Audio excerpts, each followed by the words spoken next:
আমন্ত্রণ ২১-এর রাতে আমাদের আজকের বিষয় ১ কোটি দিলে জামিন, অডিও ফাঁস। আজকে আমাদের সঙ্গে উপস্থিত আছেন খুলনা ৪ আসনের বিএনপির সংসদ সদস্য আজিজুল বারী হেলাল এমপি। আপনাকে স্বাগত জানাচ্ছি। আমাদের সঙ্গে আছেন এনসিপি যুগ্ম সদস্য সচিব অ্যাডভোকেট হুমায়রা নূর। আপনাকেও স্বাগত জানাচ্ছি। আজকে আমাদের আলোচনার বিষয় বেশ কিছু বিষয় আছে, কিন্তু আমি শুরু করতে চাই ট্রাইব্যুনালের একটি বিষয় নিয়ে। আরও বেশ কয়েকদিন আগেও আমরা এ ধরনের একটি অভিযোগ পেয়েছিলাম, সে বিষয়েও তদন্ত চলছে। ১ কোটি দিলে জামিন, অডিও ফাঁস। আমি আলোচনায় যাওয়ার আগে একটু কিছু উল্লেখ করতে চাই, কিছু তথ্য। আওয়ামী লীগের কারাবন্দী একজন সাবেক রাজনীতিককে জামিনে মুক্তি পাইয়ে দেওয়ার জন্য তার পরিবারের কাছে ১ কোটি টাকা চেয়েছিলেন আন্তর্জাতিক অপরাধ ট্রাইব্যুনালের একজন প্রসিকিউটর। হোয়াটসঅ্যাপ কথোপকথনের একাধিক অডিও রেকর্ডিংয়ে এমন তথ্য পাওয়া গেছে। রেকর্ডিংগুলোয় চট্টগ্রাম ৬ আসনে আওয়ামী লীগের সাবেক সংসদ সদস্য এবিএম ফজলে করিম চৌধুরীর বিরুদ্ধে করা মামলায় দায়িত্বপ্রাপ্ত প্রসিকিউটরদের একজনের কথোপকথন রয়েছে। এই প্রসিকিউটরের নাম মোহাম্মদ সাইমুম রেজা তালুকদার। জামিনের বিষয়ে তিনি এবিএম ফজলে করিম চৌধুরী পরিবারের সদস্যদের সঙ্গে বিভিন্ন সময় কথা বলেছেন। রেকর্ড করা হোয়াটসঅ্যাপ কলগুলোর একটিতে ফজলে করিম চৌধুরীর পরিবারের এক সদস্যকে আগের একটি আলাপের কথা স্মরণ করিয়ে দিয়ে সাইমুম রেজা তালুকদারকে বলতে শোনা যায়, শেষ পর্যন্ত তিনি যদি ফজলে করিম চৌধুরীকে বের করতে পারেন তখন একটি বেশ ভালো অ্যামাউন্টের বিষয় থাকবে। তিনি বলেন, আমি 1 crore কথা বলছিলাম, মানে ১ কোটির কথা বলছিলেন। ১ কোটি টাকা থেকে সাইমুম রেজা তালুকদার অগ্রিম ১০ লাখ টাকা দেওয়ার জন্য বলেন। তিনি বলেন, যদি ১০ লাখের মতো অগ্রিম দেওয়া যায় তাহলে খুব ভালো হয় নগদে। হেলাল ভাই, আমরা আগেও এইরকম একটি বিষয় শুনেছিলাম যে রাজসাক্ষীর ব্যাপারে আর্থিক লেনদেনের একটি অভিযোগ পাওয়া গেছে, সেই বিষয়েও আলোচনা হয়েছে। আবার সেই ঘটনার রেশ কাটতে না কাটতেই আমরা দেখলাম যে আজকে এটি নিয়ে চিফ প্রসিকিউটর কথা বলেছেন যে এই বিষয়টি আসলে তদন্ত করা হবে, অভ্যন্তরীণভাবে তদন্ত করা হবে এবং তদন্তে দোষ প্রমাণ হলে এবং শাস্তিমূলক ব্যবস্থা নেওয়া হবে তিনি বলেছেন। আপনি এটাকে কিভাবে দেখছেন? বর্তমান চিফ প্রসিকিউটর এই বিষয়টা নজরে এনেছেন, তাই না? জি, আমার বক্তব্য হলো যে আগের যে প্যানেলটি ছিল, চিফ প্রসিকিউটর সহ আরও যে প্রসিকিউটররা ছিল, আমরা এই অ্যাজ এ মুসলিম আমরা জানি যে ঘুষদাতা, ঘুষ গ্রহীতা এবং এই ঘুষের সাথে সম্পর্কিত সমস্ত ব্যক্তি ফিন্নারে জাহান্নাম, তাদের জন্য জাহান্নাম অবধারিত রয়েছে। চোরে তো আর ধর্মের কাহিনী শুনে না। আমি আমার বক্তব্য শুরুতে এইভাবে বলছি।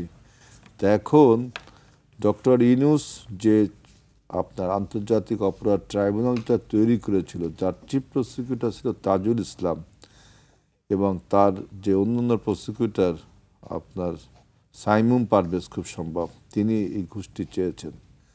তো একজন সাইমুম পারভেজের আপনি অডিও ফাঁস করেছেন। তো এরকম এই যে আমাদের বিভিন্ন স্থানে, শুধু প্রসিকিউশনে না, বাংলাদেশের মন্ত্রণালয় বলেন, সচিবালয় বলেন, বিভিন্ন জায়গায় অধিদপ্তরগুলোতে গত 17 বছর এবং যদি ধরতে চান ডক্টর ইউনূসের 1.5 বছর, এর থেকে তো মুক্ত ছিল না। এই আমি ডক্টর ইউনূসের 1.5 বছর এই জন্য বললাম যে চিফ প্রসিকিউটরের পক্ষে অনেক কথা বলানো হয়েছিল যে একজন দক্ষ, একজন সৎ, একজন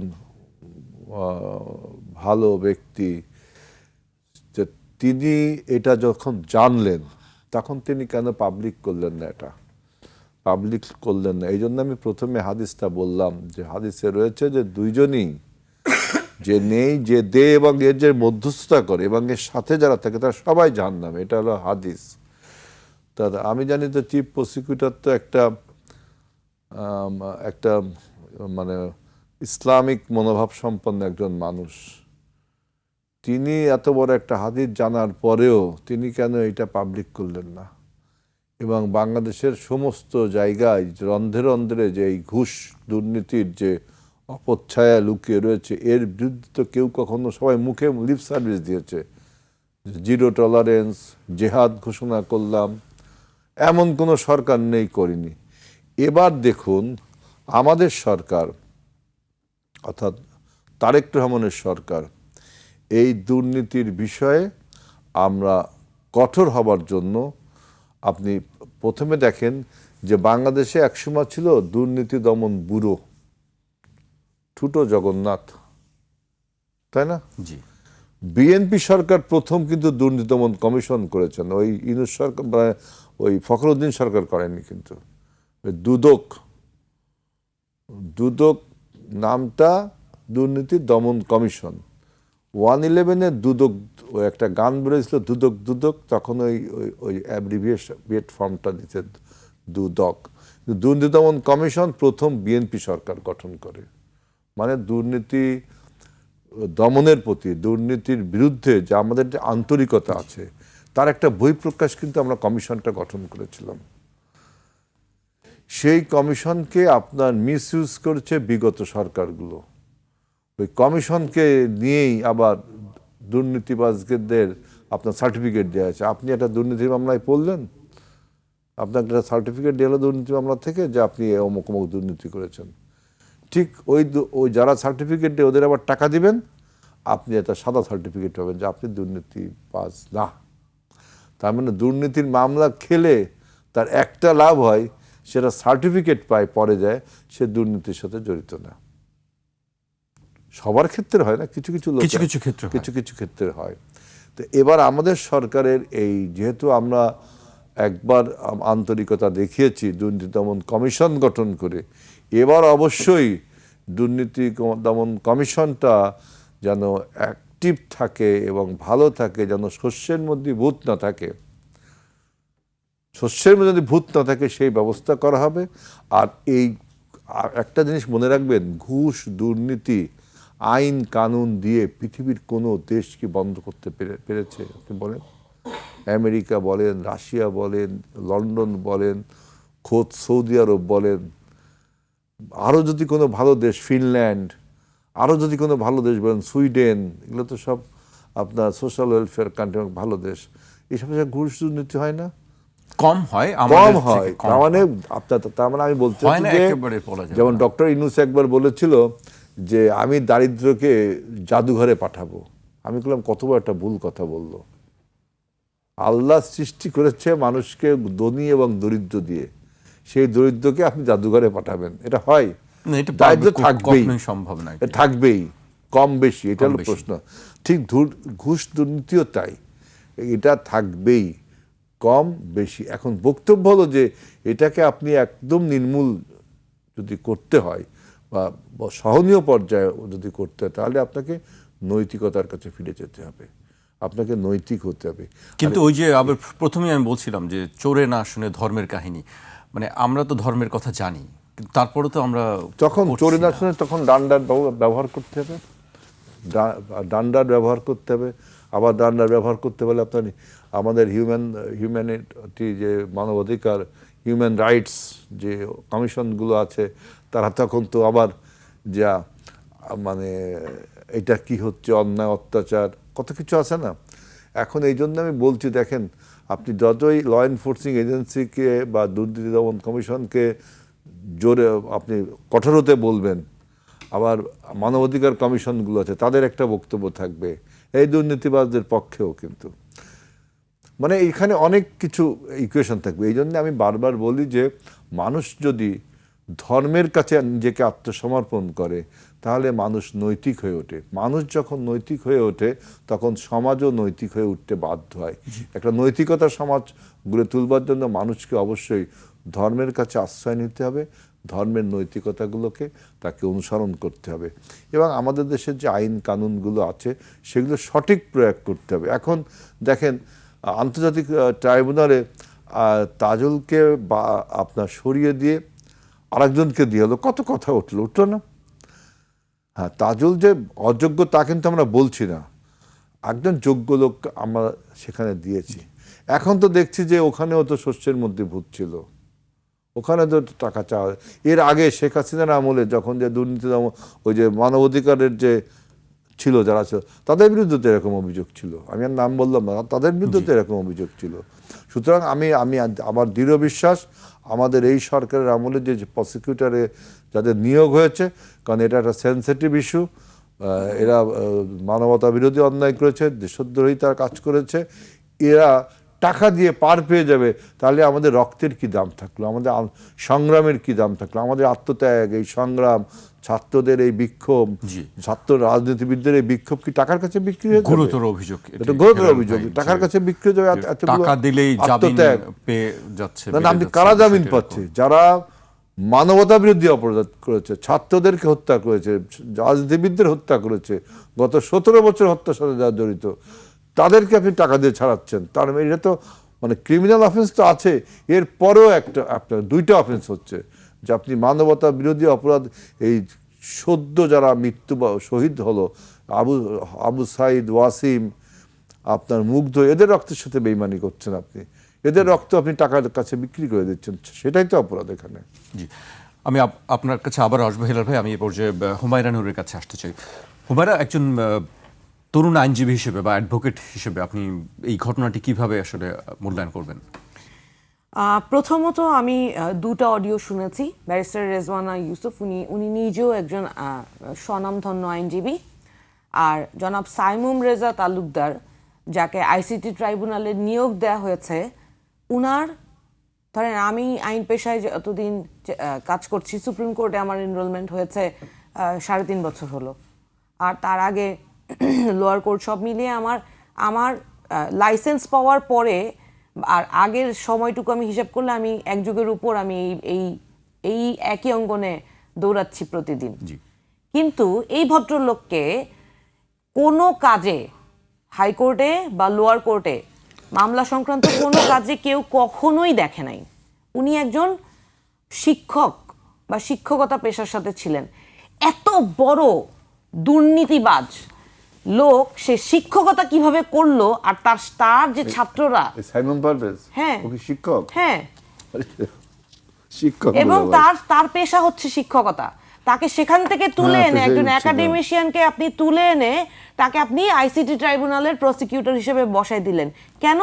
কারণ উনি সাবেক আইন উপদেষ্টার নিজ এলাকার লোক, এবং উনি এই বিষয়ে, এই যে ধরেন এই যে এই ধরনের এনফোর্স ডিসঅ্যাপিয়ারেন্সের ইস্যুগুলো নিয়ে উনি নাকি উচ্চতর শিক্ষা পিএইচডি করবেন বলে ওনাকে এটা একটা সুযোগ দেওয়া হলো। ভাই, এই সুযোগটা আপনি আমাকে দিলেন না, আপনি আমাকে দিতেন এই সুযোগটা, তাহলে আমি আমার ইমান আছে না নাই প্রমাণ করে দিতাম।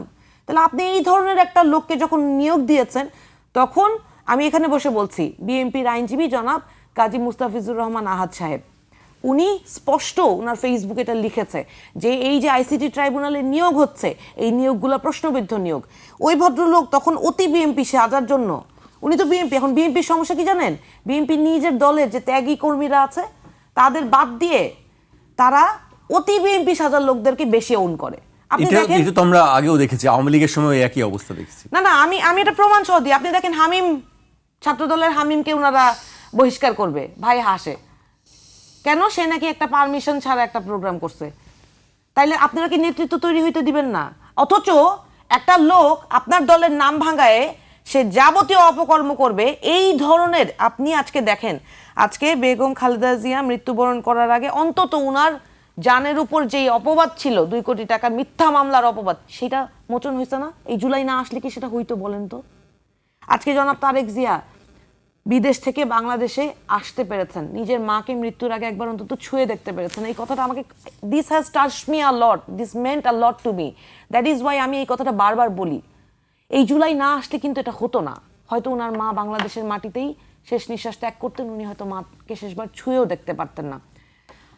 অথচ এই যে রক্তের দাগ এখনো শুকায় নাই, যেই মারা মানুষগুলোকে, তার নিজের সন্তানকে হারিয়েছে, সেই মাদের চোখের পানি শুকায় নাই। আমাদের অফিসে সেই দিন, আজ গতকালকে জুলাই শহীদ পরিবারদের সাথে আমাদের ইফতার ছিল, তো কয়েকজন এসেছিলেন আমাদের দাওয়াত দিতে। ওনারা একজন এসেছিলেন, ওনার একটা চোখে একদমই দেখেন না, আরেকটা চোখে 20% দেখে না। উনি ভীষণ করে কাঁদছিলেন, বলে আপা বাংলাদেশে যদি চিকিৎসা হয়, আমার বাংলাদেশে হইলেও চিকিৎসাটা করান। আমার চোখের ভিতরে বুলেট, আমি খুব কষ্ট পাচ্ছি, আমার বিদেশ লাগবে না, আপনি বাংলাদেশে হইলেও আপনারা আমার চিকিৎসার ব্যবস্থাটা করান। এই লোকগুলার সাথে আপনারা কি করে কোটি টাকার লেনদেন করেন? এই লোকগুলার রক্তের সাথে বেইমানি করে কি করে করেন? আচ্ছা, এখন হেলাল ভাই যেটা বলছিলেন যে জনাব তাজুল ইসলাম, যিনি চিফ প্রসিকিউটর ছিলেন, উনি এটা জেনে কেন ব্যবস্থা নিলেন না, এই প্রশ্ন আমারও। সবারই এই প্রশ্ন আসলে। উনি চিফ প্রসিকিউটর থাকা অবস্থায় উনার উপরে যদি ওহি নাজিলের মাধ্যমেও সাইমুম তালুকদার পিয়াসকে এখানে নিয়োগ দেয়া হয় আইন মন্ত্রণালয় থেকে, উনি তো সেই নিয়োগকৃত যে কর্মকর্তা তার সমস্ত অনাচার মেনে নিতে বাধ্য না, বাধ্য উনি। আমরা গণমাধ্যমের বরাতে জানতে পেরেছি যে উনি ওই মামলার কার্যক্রম থেকে পিয়াস সাহেবকে সরিয়ে দিয়েছেন, কিন্তু উনি কিন্তু কোনো ব্যবস্থা, আইনগত ব্যবস্থা বা উনাকে ওখান থেকে সরানোর জন্য কোনো ব্যবস্থা উনি নিয়েছেন বলে আমাদের জানা নাই। উনি কি বলবেন এই বিষয়ের ব্যাখ্যায় আমি সেটার অপেক্ষায় আছি। আমি উনাকে প্রচণ্ড শ্রদ্ধা করি, আমি আমার কর্মজীবনে আমি উনাকে দেখেছি কাজ করতে, এবং আমি উনাকে অসৎ পথে কোনো কাজ করতে আমি দেখিনি। সুতরাং আমি উনার উত্তরের অপেক্ষায় থাকলাম, এবং অসৎ কোনো কিছু উনি প্রশ্রয় দিবেন এইটা আমি আশা করি না। তবে নিয়োগ প্রক্রিয়া থেকে শুরু করে এই লোকের বিরুদ্ধে আইনগত ব্যবস্থা নেওয়া হয় না, এইটা স্পষ্ট। আপনি দেখেন নতুন চিফ প্রসিকিউটর আমিনুল ইসলাম সাহেবের বক্তব্যও কিন্তু উঠে এসেছে এই ভয়েস রেকর্ড, আপনি যদি শুনে থাকেন। বলা হয়েছে উনিও খুব রিজনেবল। তার মানে ওনার সাথে কি এই আলাপগুলো শুরু হয়েছে? এবং তড়ি ঘড়ি করে এই ভদ্রলোককে এই যখনই আইন মন্ত্রণালয় এই বিষয়ে একটা ইনফরমেশন জানানো হলো এবং আইন মন্ত্রণালয় এটা নিয়ে একটা উদ্যোগে, সে তাড়াতাড়ি কে বা কাহারার পরামর্শে পদত্যাগ করলো। এবং তার ফেসবুক স্ট্যাটাসে দেখলাম সে লিখেছে যে আমায় এই সরকারে একজন যোগ্য ব্যক্তি দায়িত্ব নিয়েছে, ভালো সুবিচার হবে, আমি এখন আমার নিজের কাজে, পড়ালেখায়, আমার শিক্ষকতায় আমি ফিরে যেতে চাই। কত বড় গাদ্দার! জুলাইয়ের রক্তের সাথে গাদ্দারি করে সে কাকে কি শিক্ষা দিবে? জাতিকে সে কি শিক্ষা দিবে? কোন প্রতিষ্ঠান তাকে শিক্ষক হিসাবে নিয়োগ দিয়ে রাখবে? আমি দেখতে চাই। আপনি দেখেন তার সাজাগুলো কি কি হইতে পারে। বর্তমানে বিদ্যমান বাংলাদেশে আইন অনুযায়ী সে যেই কাজ করতে উদ্যত হয়েছে, সে একটা মামলার সাক্ষ্য প্রমাণ গোপন করার ছাড়া তো এইভাবে একজনকে মামলা থেকে অব্যাহতি দেওয়ার সুযোগ নাই, তাই না? সেই সাক্ষ্য প্রমাণ গোপন করার জন্য শাস্তি হচ্ছে ধারা 204 দণ্ডবিধির 2 বছর সাজা। 161 ধারায় আপনি যদি দুর্নীতি করেন, ঘুষ নেন, এ ধরনের কাজ করার জন্য, সে সরকারি কর্মকর্তা না, সেই হিসেবে তার সাজা হচ্ছে 3 বছর। আবার দুর্নীতি দমন কমিশনের যে আইন, সেই আইন অনুযায়ী তার সাজা হচ্ছে 10 বছর। তার নামে আইনগত ব্যবস্থায়, যে এটা তো কালকে থেকে এই ঘটনাটা সারা বাংলাদেশে সব মানুষ জানছে। এই এখন পর্যন্ত তাকে যে কেউ পালিয়ে যেতে, দেশ ত্যাগ করতে সহযোগিতা করে নাই, সেটার গ্যারান্টি কি? আমি আজকে সকালবেলা দেখলাম যে গত মাসের ফেব্রুয়ারি মাসের 16 তারিখে বিএনপির আইসিটি বিভাগ থেকে একটা জাতীয়তাবাদী, আমি আমি আমি একটু দেখাই দয়া করে, না হলে আমাকে, মানে আমি অলরেডি এটা দেখি আমি অনেক গালাগালি খাচ্ছি, বেশ গালাগালি খাচ্ছি। বাংলাদেশ জাতীয়তাবাদী দলের তথ্য ও প্রযুক্তি দপ্তর থেকে একটা কমিটি করা হয়েছে, যেটা হচ্ছে জাতীয়তাবাদী আইসিটি ফোরাম। একটু যদি এটা দেখান, হ্যাঁ, এই যে জাতীয়তাবাদী আইসিটি ফোরাম আত্মপ্রকাশ করেছে ফেব্রুয়ারি মাসের 16 তারিখে, এবং আত্মপ্রকাশের পর উনারা বেগম জিয়ার মাজারে এবং শহীদ জিয়ার মাজারে উনারা আমি তথ্য সম্পাদক তো বিএনপি, আমি তো জানি না এটা। এখন এই যে এটার উপদেষ্টা, প্রধান উপদেষ্টা হচ্ছেন একে ওয়াহিদুজ্জামান, নিশ্চয়ই আপনি ওনাকে চিনেন। আচ্ছা, আমার সাথে তো পরিচয় না, আমি আপনাকে চিনি, আমি জানি আপনি সৎ মানুষ। হ্যাঁ, এইটার মধ্যে আইন বিষয়ক সম্পাদক হচ্ছে এই সাইমুম রেজা তালুকদার। এবং ওই যে ফুল দিতে গিয়েছে, শ্রদ্ধা জ্ঞাপন করতে গিয়েছে, সাইমুম রেজা কি বিএনপির লোক নাকি?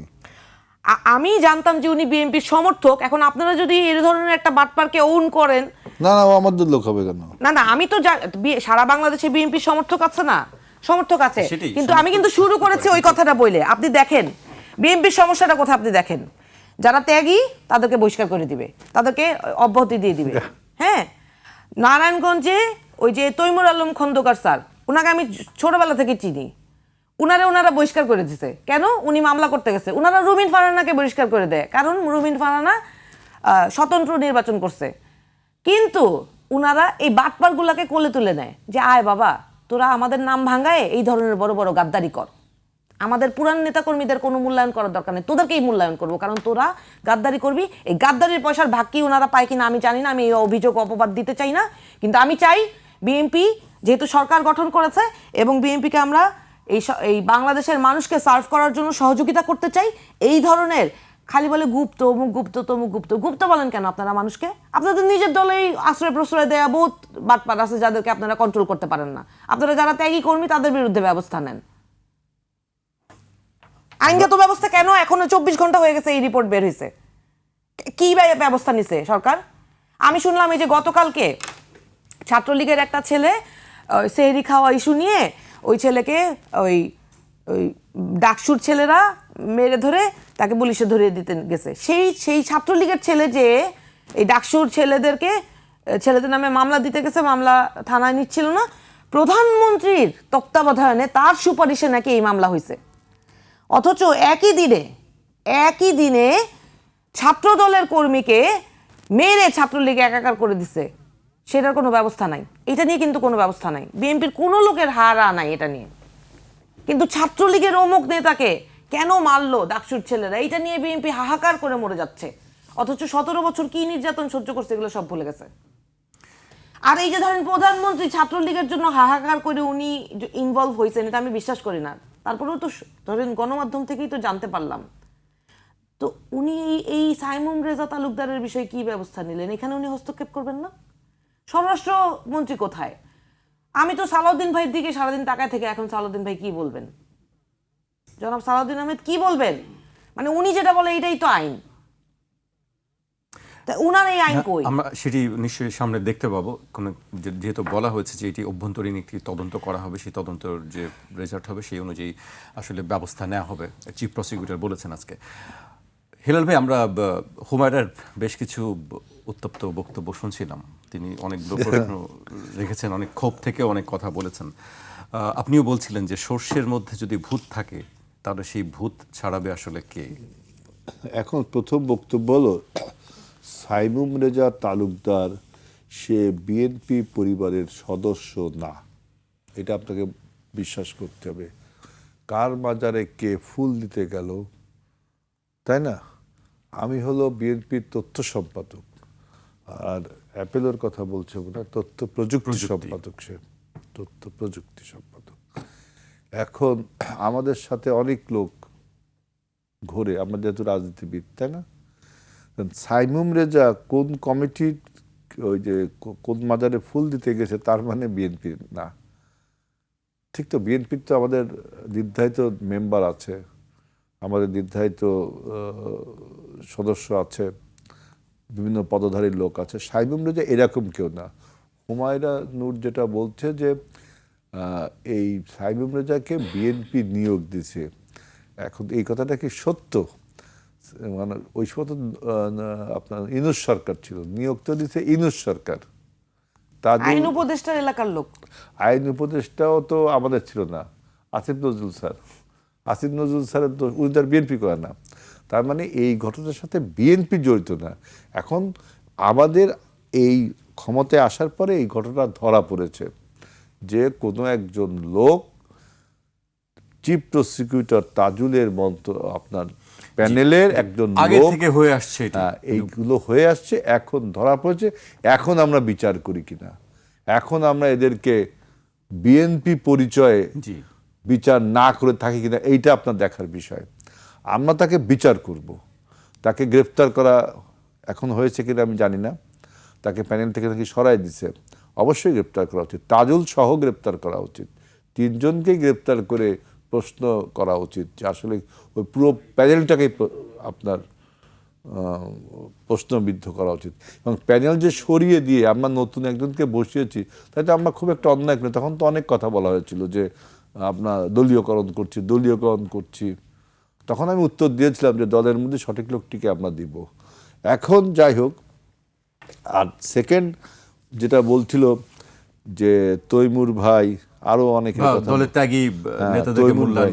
এইটা কিন্তু হুমায়ুন নূর আমাদের দল না করলে এই জিনিসটা বুঝবে না। তাদেরও একটা দল আছে, দলের একটা চেইন অফ কমান্ড মেনে চলতে হয়, তাই না?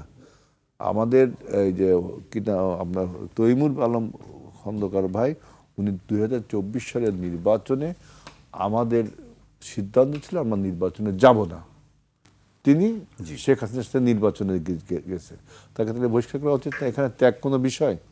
এখানে ত্যাগ ইম্পর্টেন্ট, এখানে কর্মীর অ্যাক্টিভিটিস ইম্পর্টেন্ট, না আপনার কর্মীর যে আপনার কাজটা করলো পার্টির একটা দলের বৃহত্তর সিদ্ধান্ত। সত্যের সাথে বৃহৎ এবং কত বড় একটা গুরুত্বপূর্ণ সিদ্ধান্ত যে শেখ হাসিনা অধীনে নির্বাচনে যাব না, উনি যাবেন, তাহলে বহিষ্কার কনফার্ম হওয়া উচিত না? দলের সিদ্ধান্ত অমান্য করলে তো অর্থাৎ এই এই এই সমস্ত বিষয় দলের চেইন অফ কমান্ড ঠিক রাখার জন্য করতে হয়।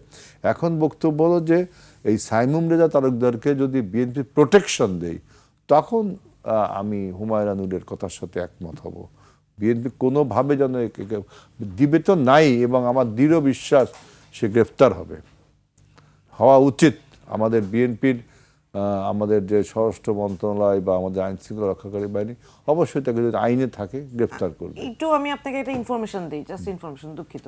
এই যে আপনি যার কথা বলছিলেন যে ওয়াহিদুজ্জামান সাহেব, ও আমাদের প্রযুক্তি সম্পাদক, জি, তথ্য ওই যে এই সাইমুম রেজা তালুকদারের যে স্ট্যাটাসটা, হ্যাঁ, ওই যে সে যে এই তথ্য ভুল বলে দাবি করে নিজে শিক্ষকতায় ফেরত যাবে বলে সে পদত্যাগ করেছে বলে দাবি করেছে, সেই স্ট্যাটাসে কিন্তু ওই যে এই যার কথা বলছিলেন এই ভদ্রলোক ওয়াহিদুজ্জামান সাহেব, উনার সমর্থন আছে এখানে ফেসবুকেই দেখতে এটা হলো পাচ্ছি। কি ফেসবুকে ধরেন আপনার ব্যক্তিগত সোশ্যাল সম্পর্কটা- মিডিয়া তো আর অথেন্টিসিটি কিছু না, এবং ওই সোশ্যাল ভদ্রলোকের- মিডিয়ায় ওই ভদ্রলোকের- জেনারেশন হয়, তাই না? সোশ্যাল মিডিয়ায় ওনার verified আমি Facebook profile। আবারও এই আলোচনায় আসছি, আমাকে একটা verified বিরতিতে Facebook যেতে হচ্ছে profile। আর কি। দর্শক, একটি বিরতি নিচ্ছে, ফিরছি এখনই।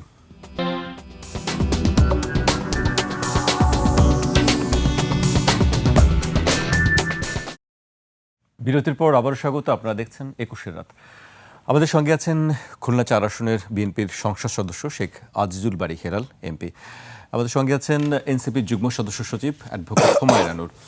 আমি এ পর্যায়ে হুমায়ুন আনুরকে দিয়ে শুরু করতে চাই, কিন্তু একটি অন্য প্রসঙ্গে যেতে চাই। আমি উল্লেখ করতে চাই সেই প্রসঙ্গটিতে যাওয়ার আগে, জাতীয় সংসদে বিরোধী দলীয় নেতা ও জামায়াত ইসলামের আমির মোহাম্মদ শফিকুর রহমান তার পররাষ্ট্র বিষয়ক উপদেষ্টা অধ্যাপক মোহাম্মদ মাহমুদুল হাসানকে পররাষ্ট্র মন্ত্রণালয়ে দেখতে চান। মন্ত্রীর পদমর্যাদায় তাকে মন্ত্রণালয়ে পদায়নের জন্য পররাষ্ট্রমন্ত্রী খলিলুর রহমানকে অনুরোধ জানিয়েছেন বিরোধী দলীয় নেতা। তিনি মনে করেন ওই পদায়নের মাধ্যমে বিরোধী দলীয়দের পররাষ্ট্রনীতিসমূহ সরকারের কাছে উপস্থাপন, পর্যালোচনা এবং আন্তর্জাতিক সম্পর্কে ভারসাম্য রক্ষা করা হবে। এ বিষয়ে আসলে আপনার কাছে জানতে চাই যে এই ধরনের ঘটনা আসলে বাংলাদেশে আমরা আগে কখনো দেখিনি, যে বিরোধী দল থেকে পররাষ্ট্র মন্ত্রণালয়ে কাউকে নেওয়া যায়। আপনি কিভাবে দেখেন বিষয়টি? আচ্ছা, এখানে আমি এই জিনিসটাকে কয়েকটা পার্সপেক্টিভে দেখি। প্রথমত, আমি ইলেকশনের আগে আমি অনেকবার বলেছি কথাটা, যে ধরেন বিএনপি থেকে জনাব সালাউদ্দিন আহমেদ বলল যে জুলাই সনদে কিন্তু আছে যে বিরোধী দল থেকে ডেপুটি স্পিকার হবে, তাই না? জুলাই সনদে ওনারা স্বাক্ষর করেছেন। জুলাই সনদ বাস্তবায়ন কিভাবে হবে সেইটা নিয়ে জুলাই সনদ বাস্তবায়ন আদেশ হয়েছে, মানুষ গণভোট দিয়েছে এবং গণভোটে মানুষ হ্যাঁকে জয়যুক্ত করেছে।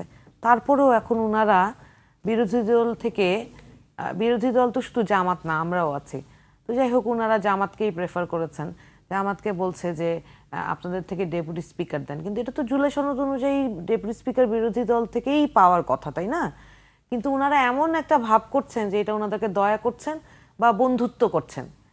এক, আপনি দেখেন, আমি আগে ইলেকশনের আগে কি বলতাম যে দেখেন, আপনি দেখেন যে বিএনপির সাথে জামাতের যে একটা মানে একটা যে সাংসারিক সম্পর্ক, এইটা কিন্তু ধরেন ওই যে ঝগড়াঝাটি হয় না হাজব্যান্ড ওয়াইফে, তারপর আবার মিলে যায়, ওনাদের মধ্যে যে কোনোদিন বিচ্ছেদ হয়েছে এই কথাটা আমি বিশ্বাস করতাম না।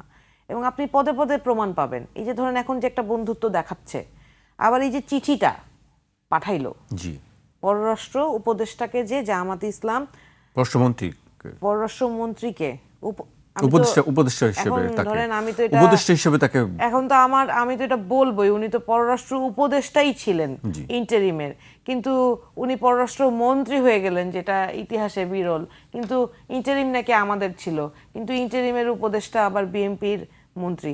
যা হোক, ওই বিতর্কে আবার না যাই, কিন্তু ধরেন সেই পররাষ্ট্র মন্ত্রীকে জামাত ইসলাম একটা চিঠি পাঠালেন। চিঠিটা কিন্তু একটা গোপনীয় জিনিস, তাই না? একটা আবদার করেছেন, এই যে গোপন আবদার, সেই আবদারেরটা তথ্যটা কিন্তু মন্ত্রণালয় থেকে ফাঁস হয়ে গেছে। এটাকে কি আপনি পজিটিভলি দেখেন? আমি রাষ্ট্রীয় স্বার্থে এই তথ্যটা ফাঁস হলো কিনা সেটা হচ্ছে প্রশ্ন। এখন সরকার কতটুকু বন্ধুত্বপূর্ণ সম্পর্ক জামাত ইসলামের সাথে মেনটেন করবে করবে না সেটা একদমই ওনাদের ব্যক্তিগত ব্যাপার, কিন্তু রাষ্ট্রীয় তথ্য এভাবে ফাঁস হচ্ছে, এটা আরেকটা পার্সপেক্টিভ, এটা আমার সেকেন্ড পার্সপেক্টিভ বলছিলাম যেটা। আর তৃতীয় যেটা বিষয় আমি যেটা মনে করি যে ধরেন জনাব মাহমুদুল হাসান নাম বলছিলেন বোধহয় ওনার, হ্যাঁ, উনার কিন্তু পররাষ্ট্র বিষয়ে ওনার কোনো ব্যক্তিগত অভিজ্ঞতা বিন্দুমাত্রও নাই, বরং উনার ব্যাপারে জানতে পেরেছি যে উনার আওয়ামী লীগের সাথে সংশ্লিষ্টতা ছিল। ওটা যদি সত্য নাও হয় উনার নামে এটাও শুনতে পেরেছি, আমি সত্যতা জানি না, আমি খুবই দুঃখিত যদি এটা মিথ্যা হয়ে থাকে, এটাও শুনতে পেরেছি যে উনার নামে ধর্ষণের মতো সংবেদনশীল ইস্যুর অভিযোগ আছে। তো ধরেন এই ধরনের একটা মানুষকে জামাত ইসলাম কিভাবে জামাতের আমির নিজের ব্যক্তিগত উপদেষ্টা হিসেবে রাখলেন সেইটাই আমার প্রথম মানে রেকমেন্ডেশনের বিষয়টা পরে উনি ওনার ব্যক্তিগত উপদেষ্টা হিসেবে কিভাবে ওনাকে রেকমেন্ড করলেন বা রাখলেন সেইটাই আমি একবার একজনকে ওনাদেরকে ব্যক্তিগতভাবে প্রশ্ন করেছিলাম। তো ওনারা বলেছিলেন যে ওইভাবে ওইরকম এক্সপিরিয়েন্স হাইলি স্কিল্ড মানুষ ওই সময় হয়তো ওই মুহূর্তে পান নাই, কিন্তু আমি জানি যে ধরেন জামাতে বেশ হাইলি স্কিল্ড অনেক মানুষ আছেন। ধরেন যদি আমি ব্যারিস্টার আরমানের কথাই বলি, he is a barrister, he is lawyer, উনি ইংল্যান্ডের থেকে বার এট ল করেছেন এবং ওরকম আরও ধরেন ওই যে মতিউর রহমান নিজামী সাহেবের ছেলে যদি বলেন মোনেম সাহেব, ব্যারিস্টার মোনেম, উনিও একজন ব্যারিস্টার। আমি মনে করি যে ওনারা কিন্তু কম যোগ্য না। জামাতের আমির চাইলে উনাদের কাউকেও পররাষ্ট্র উপদেষ্টা হিসেবে নিয়োগ দিতে পারার মতো যোগ্যতা ওনাদের আছেন বলে আমি সম্মানের সাথেই আমি মানে আমি মনে করি। কিন্তু যাকে নিয়োগ দিয়েছে তার ব্যাপারে এত অভিযোগ থাকার পরেও তিনি নিজ পদে বহাল আছেন এবং শফিকুর রহমান সাহেব উনাকে রেকমেন্ড করেছেন, এইটা আমার কাছে একটু সারপ্রাইজিং। এবং আসলে এই সিদ্ধান্ত কি আসলে জোটগতভাবে হয় কি আসলে নাকি এটি আলাদা? আমি বলি হুমায়রা যে আপনারা তো জামাতের সঙ্গে একসঙ্গে নির্বাচন করেছেন, এবং তথ্যটাও আসলে সঠিক কিনা সেই বিষয়গুলো কি আপনারা জানেন আসলে এই সিদ্ধান্তগুলো? এটা তো ওনারা তো জোটের থেকে পাঠায় না ব্যক্তিগতভাবে আলাদা আলাদা করে, অবভিয়াসলি ওনারা তো জোট থেকে এই সিদ্ধান্ত পাঠায় না, তাই না?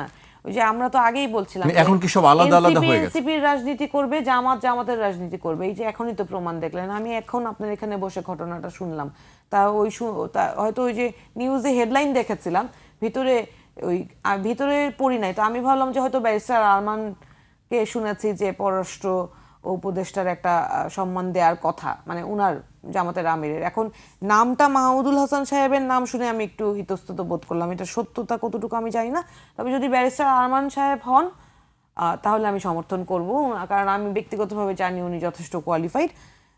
কিন্তু এরকম বাংলাদেশে আসলে এই ইতিহাসে এরকম নাই যে বিরোধী দল থেকে পররাষ্ট্র উপদেষ্টাকে, বিরোধী দলের নেতার পররাষ্ট্র উপদেষ্টাকে শীর্ষ পদে যাওয়ার, মন্ত্রী পর্যায়ে মর্যাদা দেওয়ার। কিন্তু ওই যে বললাম বিএনপি আর জামাতের যে বন্ধুত্বটা বা যে সাংসারিক সম্পর্কটা, ওইটা যে ভাঙন, আদৌ সম্পূর্ণ ভাঙন, এটা আমি বিশ্বাস করি না। আপনার কাছে এই বিষয়ে আমি আবারও আসবো, আমি এই পর্যায়ে হেলাল ভাইয়ের কাছে আসতে চাই। হেলাল ভাই, আজকে আমরা দেখলাম বহুল আলোচিত এবং প্রতীক্ষিত যে বিষয়টি ফ্যামিলি কার্ড, এরপরে আসছে কৃষক কার্ড, আপনি তো ছিলেন সেই অনুষ্ঠানে। এই ফ্যামিলি কার্ডটাকে বলা হচ্ছে যে দেশের নারীর শক্তিকে আরও এগিয়ে নেওয়ার, নারীর উন্নয়নের ক্ষেত্রে আপনি কিভাবে দেখছেন পুরো প্রকল্পটি? দেখেন, বাংলাদেশ যদিও ওয়েলফেয়ার স্টেট না, কিন্তু আমরা ওয়েলফেয়ারের দিকে যেতে হচ্ছে, কারণ আমাদের দেশের দারিদ্র্যের সংখ্যা এই গত 17 বছর ধরে বেড়েই চলেছে, কিন্তু বিভিন্ন স্ট্যাটিস্টিক্যাল ডাটা মতলববাজি করে বলা হচ্ছে দারিদ্র্য সীমা, দারিদ্রতার হার কমছে। আপনি দেখেন বিএনপি এই পর্যন্ত 4 বার ক্ষমতায় এসছে, প্রত্যেকবার দেখবেন যে জনবান্ধব কিছু কর্মসূচি তারা করেই। তার প্রথম কর্মসূচি আপনি দেখেন বেগম খালেদা জিয়া যেটা করেছিলেন, যে বিধবা ভাতা, এটা কত আপনার অ্যাক্টিভলি কাজ করছে, সমাজে কত হতাশাগ্রস্ত নারীদেরকে যে স্বাবলম্বী এবং সাহসী করে তুলছে। বিধবা নারীর যে কষ্ট, সেটা নিয়ে এখন না বললেও চলবে, আমরা সবাই বুঝি সংসারে কিভাবে তারা পরিত্যক্ত হয়ে যায়, একজন বিধবা নারী। এই বিধবা ভাতা কার্ডটা আমরা চালু করেছিলাম এবং সেটা কাজ করছে সমাজে, এবং জাতীয় অর্থনীতিতেও এটা একটা যোগান দিচ্ছে। এটা আর একটা আলোচনা যে কিভাবে এই ভাতাটা জাতীয় অর্থনীতিও কাজে লাগছে। আমি ফ্যামিলি কার্ড বলার সময় বলবো। এরপরে বয়স্ক ভাতা কার্ড, এটাও কিন্তু আমরা চালু করেছি, বেগম খালেদা জিয়ার সরকার, সেটাও কাজ করছে, ভাইব্রেন্টলি কাজ করছে এবং জাতীয় অর্থনীতিও এটা অবদান রাখছে। এবার আমরা করেছি ফ্যামিলি কার্ড, অর্থাৎ এই ফ্যামিলি কার্ডটা আপনার প্রত্যেকটা একটা পরিবারকে একটা ইউনিট ধরা হচ্ছে, মানুষকে ইউনিট ধরা হচ্ছে না, একটা ব্যক্তিকে ইউনিট ধরা, একটা পরিবারকে একটা ইউনিট ধরা হচ্ছে। পরিবার, কতগুলো পরিবার মিলেই সমাজ, সমাজ মিলেই রাষ্ট্র। তো প্রত্যেকটা পরিবারের যিনি একজন নারী সদস্য, বয়স্ক নারী বা মা বা বোন, তিনি পাচ্ছেন এই কার্ডটা।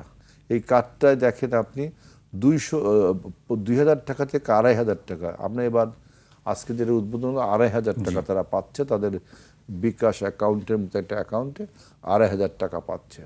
এখন আপনি বলতে পারেন এটা মাকে কেন দেওয়া হচ্ছে, বাবাকে কেন দেওয়া হচ্ছে না? আমরা এই ব্যাখ্যা কিন্তু দিয়েছি যে একজন পুরুষ এই টাকাটা পেয়ে আপনার দেখা যাচ্ছে বাজারের দোকানে চা সিগারেট বিড়ি খেয়ে অর্ধেক টাকায় উড়াই দিল, আর অর্ধেক টাকা সংসারের কাজে লাগলো। কিন্তু আমাদের মায়েরা বা আমাদের বোনেরা, বিশেষ করে আমাদের নারীরা সঞ্চয়ী এই সংসারের অনেক খুঁটিনাটি বিষয়, প্রয়োজনীয় বিষয়ে বাবারা অবহেলা করলেও তারা এই জিনিসটাগুলো সঞ্চয় করতে দরকার হয় তাদের, কিন্তু তারা খুব অসহায় দেয়। কারণ আমাদের সমস্ত নারী এখনো কর্মসংস্থানে আমরা যোগদান করতে পারিনি, যেটা আমরা ভবিষ্যতে করব, সমস্ত মানুষ যাতে কর্মসংস্থান হয়। তো এখন আমার এই মা বা আমার এই বোন যদি 2,500 টাকা পায়, সে নিশ্চয়ই তার বাচ্চার বা তার সংসারের প্রয়োজনীয় কাজটি, শিক্ষা চিকিৎসার বিষয়টা করার পরেও তিনি 3 থেকে 400 টাকা 500 টাকাও সঞ্চয় রাখতে পারবেন, তাই না? তো এইভাবে যদি তিনি 1 বছর বা 2 বছর সঞ্চয় করতে পারে, কিন্তু ছোট্ট একটা এন্টারপ্রেনারশিপে যেতে পারে, তাই না?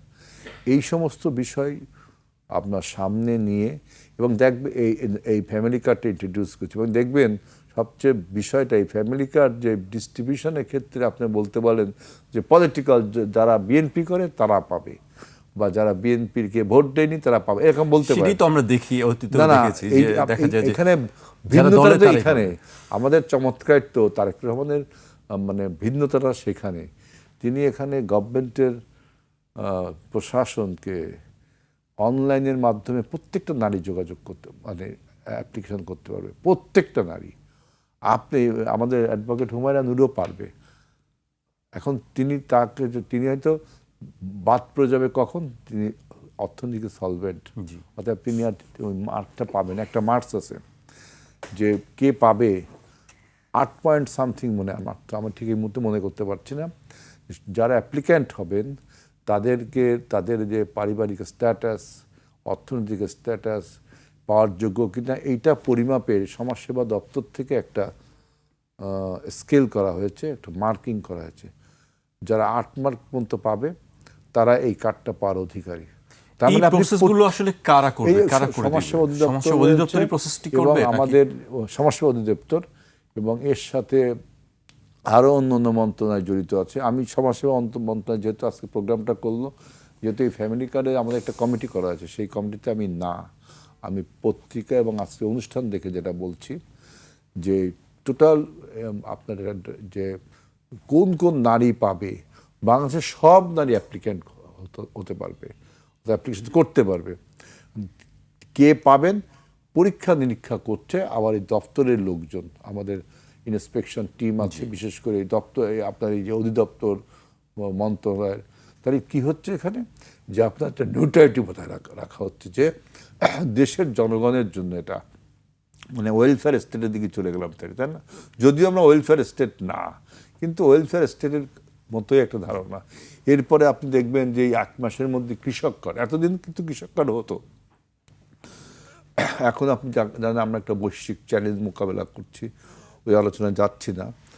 তখন তাহলে কি হচ্ছে, বিএনপি আপনার নির্বাচনের আগে যেই কথাটি বলেছিল, অনেকে কিন্তু অনেক কথা বলেছিল যে টাকা আসবে কই থেকে, আমি নিজেই টক শোতে সম্মুখীন হয়েছি, কিভাবে করবেন এরকম বলা যায় এটি অনেক সবকিছু। প্রশ্ন কিন্তু ছিল দেখেন আপনি, আমরা সরকার গঠন করার 10 দিনের মধ্যে এটা করে দেখালাম না?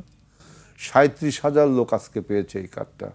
আমরা 4 কোটি পরিবারকে দিব 5 বছরে, আগামী 4 5 কোটি বছরে। পরিবার, জি। এই প্রথম বছরে মিনিমাম 50 লাখ পরিবারকে দেব। আজকে 37,000 পরিবার পেয়েছে। তাহলে দেখেন, আমরা কিন্তু 10 দিনের মধ্যে, অর্থাৎ সদিচ্ছা থাকলে, আন্তরিকতা থাকলে আপনি এটা করা যায় না। আপনি আমাদের বিরুদ্ধে ক্রিটিক্স করবেনই, এটা স্বাভাবিক। ক্রিটিক্সটা করবেন, করলে কি হবে কি, আমরা আলো শুদ্ধ নিতে পারবো যে আমাদের ভুলগুলো কোথায় হচ্ছে। এরপরে কৃষক কার্ড আমরা ইন্ট্রোডিউস করব। আমরা দেখেন আরেকটি আমাদের ছিল ইমাম মুয়াজ্জিনদের বেতনের একটা বিষয়, এবং বিশেষ করে ধর্মীয় উপাসনালয়ে যারা ওই যে গুরু, ইমাম, মুয়াজ্জিন, পুরোহিত যারা আছেন, তাদের এটাও কিন্তু আমরা বাস্তবায়ন করছি। এবং প্রায় যারা 8,000 কতজন মনে হয় ইমাম পুরোহিত প্রথম দফায় পাবে। অর্থাৎ একটা সরকার ইনসেপশনে 10 বছর 10 দিনের মধ্যে আমরা এই কাজগুলো করছি। তার মানে আমাদের যে কর্ডিয়ালিটি টু ওয়েলফেয়ার দ্য হিউম্যানিটি, এটা তো আমাদের মধ্যে রয়েছে। এবং তারেক রহমান যেটা বলেছেন সেটা তিনি করছেন। এবং এই আপনার ফ্যামিলি কার্ড আমরা যে এই নতুন দিচ্ছি তা না, আমি বলেছি এর আগেও কিন্তু আমরা দিয়েছি। অর্থাৎ বিএনপি দেখবেন যতবারই ক্ষমতা আছে, আপনি আমাদের বিরুদ্ধে 1000টা সমালোচনা করতে পারেন, কিন্তু যতবারই ক্ষমতা এসছে আমরা কিন্তু জনবান্ধব কাজটা করেছি। এই যে আজকে বিধবারা কার্ড পান, বয়স্ক ভাতা পান, এই যে ছাত্রীদের উপবৃত্তি, আপনি দেখেন যে একটা বাচ্চা, এটা বেগম জিয়া চালু করেছিলেন, আমরা যে আমিও পেয়েছি। একটা বাচ্চা স্কুলে গেলে, আপনি সব জানেন যে আপনি নিজেও যখন প্রাইমারি স্কুলে পড়েছেন, স্কুলটা ছুটি হলে আপনার প্রচণ্ড ক্ষুধা লাগতো, দৌড়ে মার কাছে যেতেন। অনেকের মা ভাত দিতে পারতো, অনেকের মা পারতো না। বেগম খালেদা জিয়া একজন মা, তাই তিনি সেটা উপলব্ধি করেছিলেন। তিনি স্কুলের ছাত্রদেরকে শিক্ষার বিনিময়ে খাদ্য বা টাকা, এখন টাকা দিই, আগে চাল দিত, যাতে আপনার ছাত্রটা ক্লাসে যখন লেখাপড়া করে, শিক্ষা গ্রহণ করে, তখন তার ব্রেনের উপরে, মানসিকতার উপর প্রেশার পড়ে, তখন তার পেটে ক্ষুধা লাগে। এবং যখন স্কুলের ছুটি হয়, ঘন্টা বাজে, দৌড়ে মার কাছে যায়। মা যদি তখন খাদ্য দিতে না পারে, তখন কিন্তু তার আর পড়াশোনা করতে ভালো লাগে না। সে তখন এদিক ওদিক চলে যায়। এর বাড়ির আম, এর বাড়ির কাঁঠাল, যা পায় তাই খায়। মানুষটাকে চোর বলে, আর চোর না, সে তো ক্ষুধার্ত। সুতরাং বেগম খালেদা যে সেটা উপলব্ধি করেই তিনি কিন্তু এই উপবৃত্তির ব্যবস্থা করেছিলেন, বিশেষ করে এই কাজের বিনিময়ে খাদ্য। তারপর দেখেন আমাদের নারীদের কথা, গতকাল গেছে নারী দিবস। আমাদের নারীদেরকে যে অধিকার, যে শিক্ষা তার অধিকার, তাই না? শিক্ষা তো আসলে সুযোগ না, শিক্ষা তো অধিকার।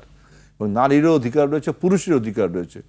কিন্তু তিনি নারীদেরকে আরও বেশি অ্যাক্টিভ করবার, আরও বেশি শিক্ষা অঙ্গনে আনার জন্য তিনি ফ্রি করলেন ক্লাস 10 পর্যন্ত। এটা এখন ক্লাস 12 পর্যন্ত ফ্রি করা হয়েছে। অর্থাৎ দেখবেন জনবান্ধব কাজগুলো কিন্তু আমরাই করেছি। আপনার ক্লাস 10 পর্যন্ত মেয়েদের শিক্ষা যে ফ্রি, এটা বেগম খালেদা জিয়া প্রথমেই করলো। যদি বেশি বেশি, কিন্তু বলেছিলেন যে ইউনিভার্সিটি পর্যন্ত ফ্রি করবেন। এটা আস্তে আস্তে করা হবে ইনশাআল্লাহ। এক ধাপে তো হবে না, আস্তে আস্তে করা হবে। আমরা জিনিসটা ইনসেপশন করেছি। আমার একটা অনুরোধ আছে, মানে এটা খুবই একটা গুরুতর ইস্যু। না, আমি অল্প কিছুদিন, মানে খুব অল্প সময়ের মধ্যে ব্যবধানে আমরা যেটা দেখছি যে প্রচুর নারী, মানে যেটা স্বাভাবিক রেশিওর চেয়ে অনেক বেশি, ইভেন গত 1 বছরে নারীর রেপ কেসের রেশিওটা 27% বেড়েছে, খবরে এসেছে। এবং গত 2 সপ্তাহে আপনি যদি অ্যামাউন্টটা ক্যালকুলেট করেন, ভয়াবহভাবে এই যে নারীর প্রতি সহিংসতার যে কেসেসগুলো, এগুলো বেড়েছে। এবং এইটার বিষয়ে আইন শৃঙ্খলার যে তৎপরতা, আমি পরে হলে আসামিকে ধরবো, তার আগে প্রিভেনশনের কি ব্যবস্থা, এইটার বিষয়ে কঠোরতা সরকার কিভাবে নেবে, এইটার জন্য আমার একটা বিশেষ অনুরোধ। এই বিষয়ে নিশ্চয়ই অন্য কোনো দিন কথা হবে। আমার একেবারে শেষ পর্যায়ে চলে এসেছি, আমি আপনাকে দিয়ে শেষ করতে চাই। একটি নির্বাচন শেষ হওয়ার পর আরেকটি নির্বাচন সামনে আমরা দেখছি, স্থানীয় সরকার নির্বাচন এবং মেয়র নির্বাচন নিয়ে আলোচনা হচ্ছে। এনসিপি আসলে কি ভাবছে এই নির্বাচনগুলো নিয়ে? তারা কি জামায়াতের সঙ্গে জোটবদ্ধ হয়ে নির্বাচন করবে, নাকি আলাদা আলাদাই চিন্তা ভাবনা করছে? আচ্ছা, গতকাল হয়তো দেখে থাকবেন আমাদের নির্বাচন কমিশনের যে স্থানীয় সরকার নির্বাচনের যেই কমিশন করা হয়েছে, সেই প্যানেল থেকে একটা বিবৃতি দেওয়া হয়েছে যে আমরা সৎ, যোগ্য কাউন্সিলর পদপ্রার্থী খুঁজছি ঢাকা দক্ষিণের থেকে এটা জানানো হয়েছে। তো আমরা এককভাবেই স্থানীয় সরকার নির্বাচন করার জন্য প্রার্থী খোঁজার চেষ্টা করছি এবং আমরা এককভাবে নির্বাচনেরই প্রস্তুতি নিচ্ছি। এই পর্যন্ত আমি এবং আমার সহকর্মীরা সেই অনুযায়ী কাজ করছি এবং কর্মী সংগ্রহ, সদস্য সংগ্রহ এবং যোগ্য প্রার্থী খোঁজা, এবং এর আগে আমাদের সাথে যারা নির্বাচনে অংশগ্রহণ করার জন্য ইন্টারভিউ দিয়েছিল প্রায় 1500 মানুষ, উনাদের মধ্য থেকেই আমাদের একটা ডাটাবেস ক্রিয়েট করা আছে অলরেডি। তো ওইটাও আমাদেরকে একটা হেল্প করবে যে স্থানীয় সরকার নির্বাচনে উনাদের মধ্যে যারা যোগ্য প্রার্থী আছেন তাদেরকে আমরা ওইখানে প্রার্থী হিসেবে একটা দেওয়ার জন্য আমরা চেষ্টা করব। তো আমরা এককভাবে করারই প্রস্তুতি নিচ্ছি, বাকিটা আল্লাহর ইচ্ছা। কিন্তু জোটবদ্ধভাবে এখনো করা হবে কিনা সেই সিদ্ধান্ত এখনো আসেনি। জামায়াতের সঙ্গে একেবারে শেষ প্রশ্ন, জামায়াতের সঙ্গে আসলে এনসিপির এখন বর্তমান সম্পর্কটা কি? আমরা সরকার দলের আদর্শগত জোট আছে নাকি আসলে নির্বাচন? আদর্শগত জোট কখনোই ছিল না, আগেও ছিল না, এখনো নির্বাচনী ছিল না। জোটটাই কি? বরং আমাদের চেয়ে বিএনপির সাথে ওনাদের সম্পর্কটা আরো বেশি আন্তরিক বা আরো বেশি মোর এঙ্গেজিং। এটা একটু আগে বললাম কেন মনে হয়। আপনাদের সাথে সম্পর্ক নেই, বিএনপির সাথে সম্পর্ক? এই তো বললাম, ধরেন আমরা এখন বিএনপির সাথে এনসিপির সম্পর্ক নেই? অবশ্যই আছে। আমরা একসাথে জুলাই আন্দোলন করেছি, ওই কথাটাই বলছিলাম যে ধরেন বারবার এই প্রশ্নটাই তো আসে, ওইটাই স্পষ্ট করছি যে জামাত ইসলামের সাথে আমাদের নির্বাচনী আমি একটা প্রশ্ন করি, জামাত যে পররাষ্ট্র উপদেষ্টারা দিল, আচ্ছা এইটা আপনাদের সাথে আলোচনা করলো না কেন? না, আলোচনা করা আমি সেই প্রশ্ন তো করেছিলাম যে সেটি আলোচনা করে আমি একটু কথা বলতে একটু গুগল করছিলাম, তখন জানতে পারলাম যে পররাষ্ট্র উপদেষ্টা হিসেবে এখন জামাতের আমিরের পররাষ্ট্র উপদেষ্টা হিসেবে ব্যারিস্টার মাহমুদুল হাসানকে বাদ দিয়েছে, ব্যারিস্টার আরমান এমপিকে নিয়োগ দেওয়া হয়েছে, মাহমুদুল হাসানকে বাদ দেওয়া হয়েছে। এটা আমি আপনার সাথে কথা বলতে আমি দেখলাম। তো এখন এই চিঠিতে মাহমুদুল হাসান সাহেবের নাম দিলে আমার অবশ্যই আমি পছন্দ করব না, কারণ উনার দলেরই তো না, মানে উনি তো জামাতেরও না। আর ওনার যোগ্যতা নিয়েও আমার যথেষ্ট সন্দেহ আছে। পরিবর্তন হয়ে গেছে। আমি এখানে বসে জানলাম, বললাম না আমি এখানে বসে জানলাম বলেই তো এখানে বসে গুগল করলাম। মানে সেটিও আপনাদের সঙ্গে কথা বলা হয়নি এনসিপির সঙ্গে? না, এনসিপির সাথে এটা নিয়ে আলাপ হয়নি। তবে যদি ব্যারিস্টার আরমান হয় আমাকে জিজ্ঞেস করলে আমি সাপোর্ট করব, কারণ উনি নিজে গুম হয়েছেন এবং উনি একজন barrister, he is a practising good lawyer, I know him personally because he is my fellow colleague at court. So উনি হলে আমি ঠিক আছে, সেটি আপনি ব্যক্তিগতভাবে বলছেন, কিন্তু এটা দলীয়ভাবে আপনাদের সঙ্গে এটা সিস্টেম না, প্রথা না, আমাদের সাথে এটা নিয়ে কোনো আলোচনা হয় নাই। ওইটাই তো বললাম যে যে যার রাজনীতিটাই করছি। নেপালে দেখছেন, নেপালে আপনার নতুন ছাত্ররা ল্যান্ডস্লাইড ভিক্টরি, এনসিপি কেন এরকম হলো? আপনারা যদি শুরু থেকে গতকালকেও আমি একই প্রশ্ন আলোচনা, কেন এটা হলো? শুরু থেকে শুনেন ভাই, শুরু থেকে যদি মায়া করতেন আপনারা আমাদেরকে, আমরা তো জাতীয় সরকার করতাম। মায়ার জায়গা না তো, রাজনীতিটা আমরা যে করব, মায়ার জায়গা না। আমাকে শেষ করতে হচ্ছে। আমরা নিশ্চয়ই আগামীতে এই বিষয়গুলো নিয়ে আরো আলোচনা করব নিশ্চয়ই। আপনাদেরকে অনেক ধন্যবাদ আমাদেরকে সময় দেওয়ার জন্য। আজ এখানেই শেষ করছি, কাল আবার দেখা হবে ঠিক রাত 12টায়।